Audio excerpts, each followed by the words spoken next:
Today I'm with my sister Hannah, and she's been curious in what I do for my job. So I'm basically a cybersecurity engineer, but I like to tell people that my job is to make sure that you don't get hacked when accessing our platform. Before going into the specific details on what a cybersecurity engineer does, I'd like to share with her some basic security concepts so that she and you can be more aware of security when using the internet. According to an article published by Jay Clement on Statista.com, it says that almost 4.57 billion people were active internet users as of July 2020. So that's as of last month. Yeah, and I think Indonesia actually has one of the largest numbers of internet users, maybe because our population is so high. Right. We have around 250 million people, and I think a lot of people are using smartphones, so they're exposed to the internet.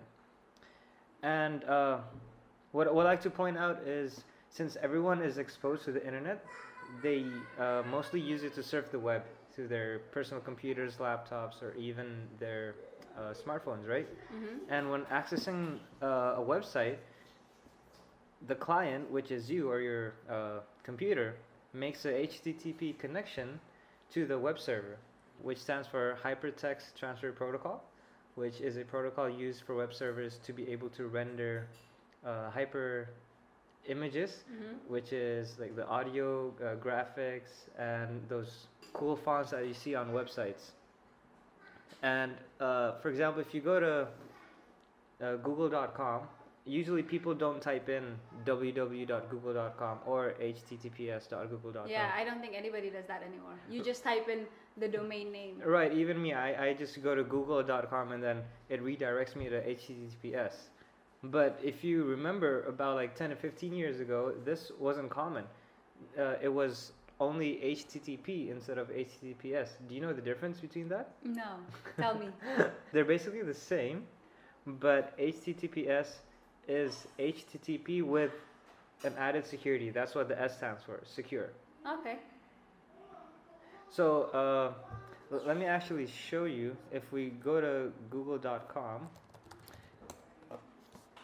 and if you click on right here, it says that https ://www.google.com, and you see a lock icon here, which says your connection is secure.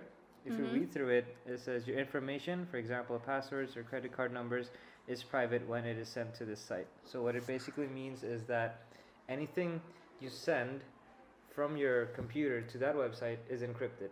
So does that mean when I'm accessing a site that's only HTTP, does that mean my data is not secure?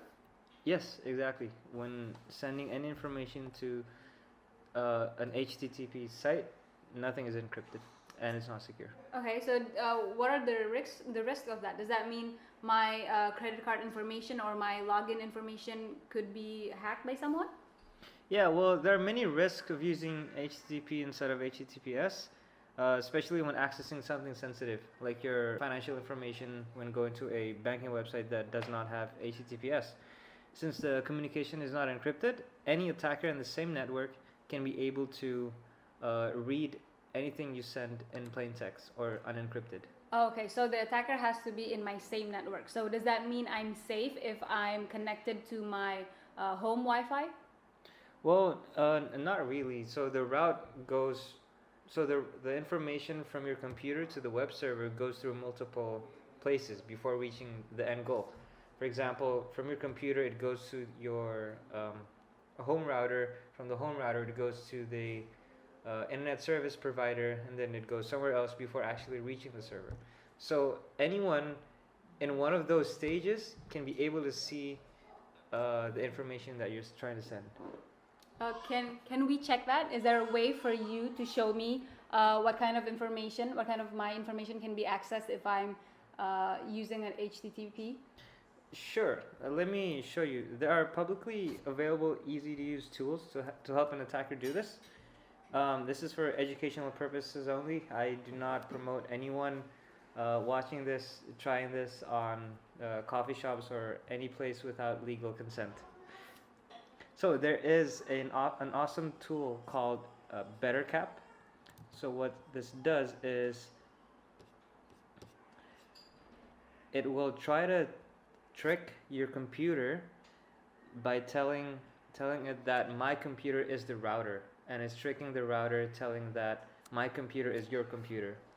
So it'll act as a man in the middle between your computer and the router. So anything that you're trying to send between your computer to the website will go through my computer first. I'd like you to find a HTTP demo login page, if you can try Google that.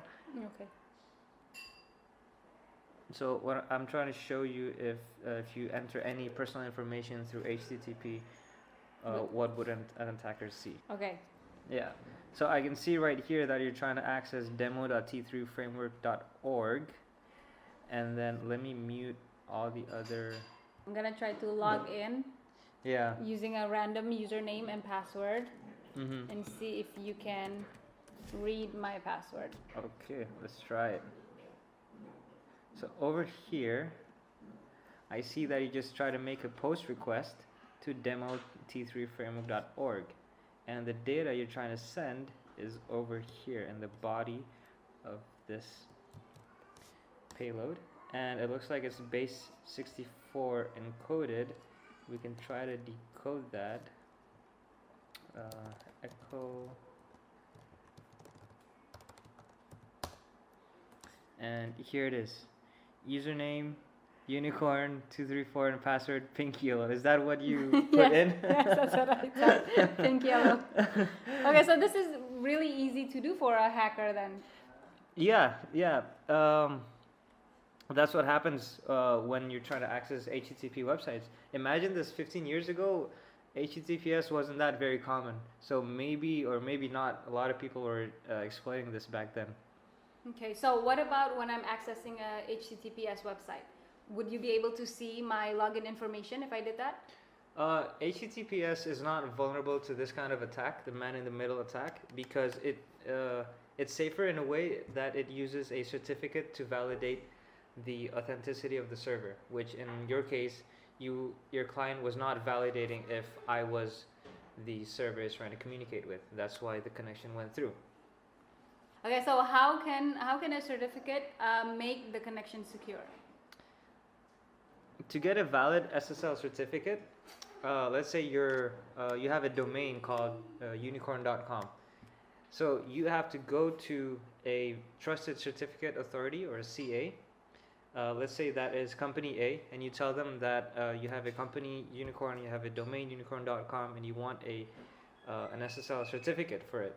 Then company A gives you a digitally signed certificate for the requested domain unicorn.com, and then now on your browser, it will trust any certificate that originated from company A. And when establishing a secure connection to unicorn.com, your browser will ask the web server, hey, are you unicorn.com? Give me your certificate.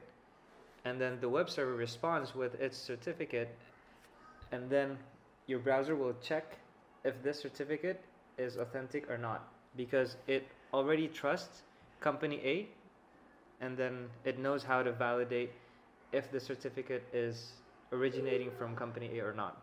And then if the certificate isn't provided by one of the trusted CAs, then if it's an incorrect domain name, if the certificate is expired, then you have a crosswalk icon when accessing the website and presented with a warning page. So that means any certificate generated by a hacker or an attacker won't be trusted by your browser, and you will be presented with a warning or error message and a crosswalk icon to let you know that something is not right. Yeah, I get these messages when I'm trying to access certain websites, and they tell me the website doesn't have a certificate, and it asks me if I want to proceed anyway, and I usually click proceed anyway. So what are the risks of doing that? Well, I can't say for sure what the risks were if you did that in the past, but you should definitely check on a lot of things. Maybe your browser is not updated, so it doesn't have the latest update of the trusted certificates. And then if it's the correct domain, if the certificate expired, or the certificate is self-signed, not signed by a trusted CA, or the clock on your computer is wrong, which could mess up the certificate expiry time. Or that could also mean that someone in the network is trying to impersonate as that website, which could also lead to phishing or sniffing, even though they could not get any information out of you. Okay, so it could actually mean a whole lot of different things. It doesn't always necessarily mean that someone is trying to hack my information. Yes. Okay, so would you recommend next time that I still click proceed anyway, or should I definitely try to find a new website? Yeah, so you can proceed with caution. If it's just a static page, you could maybe be fine with it. I mean, if it's just images that you're looking at. But if it asks for your personal information, username or password, email, especially credit card information, then you should definitely not go forward with this. Okay. So you mentioned that a warning from the browser will come up saying that the connection is not secure. So who are authorized to create the certifications? Right. So if you actually go to your browser, yeah, on Chrome you can check which certificate authorities are trusted by your browser. If you go to settings and then type in certificates under the security tab, should be here. There it is. And here, and trusted root certificates.